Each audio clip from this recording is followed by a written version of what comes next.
What are the so-called 5 methods of bringing people out of poverty, the different categories, and what kind of color can you add to explaining the nuances of each one? In fact, poverty alleviation through industrial development is very complicated. It's not a matter for central government. Rather, the key lies in how the counties arrange the development plan according to what industry actually suits their conditions. The villages and villagers decide on what they can do and what is profitable.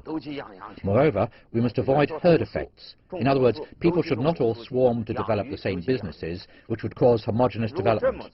For example, if one household raises sheep, and then all the other rural households follow suit, this one-size-fits-all development plan would not help.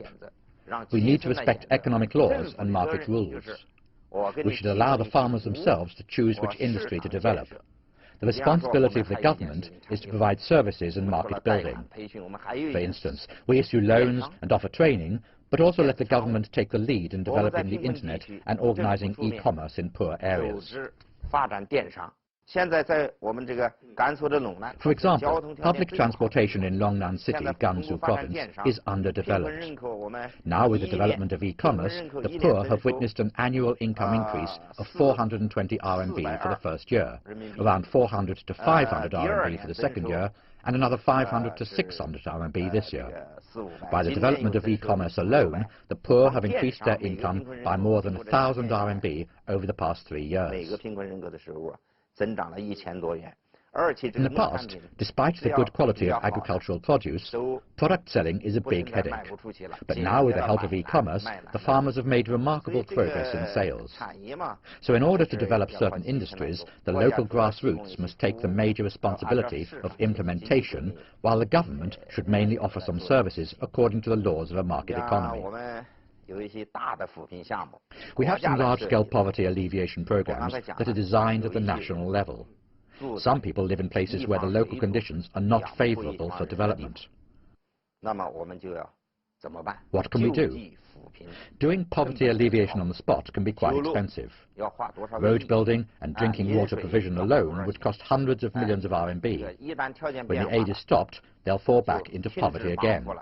Therefore, we have to get the poor households relocated to achieve a sustainable alleviation effect. In addition, the farmers might cultivate places that suffer from potential geological hazards, so we must move them in case of ecological disasters.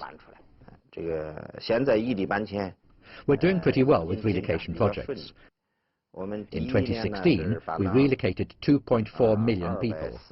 In 2017, 3.4 million, which together adds up to 5.8 million. And we plan to relocate another 2.8 million in 2018. Then the relocation numbers will be more than 8 million. We will basically have fulfilled the task of relocation in 2019. We will make use of our institutional advantages and make progress on all fronts. Just getting them relocated to new places is not enough.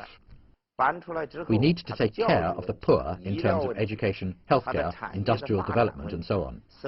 Our goal is not merely to get them out of poverty, but also offer them sustainable development, which enables them to live a good life forever after being lifted out of poverty.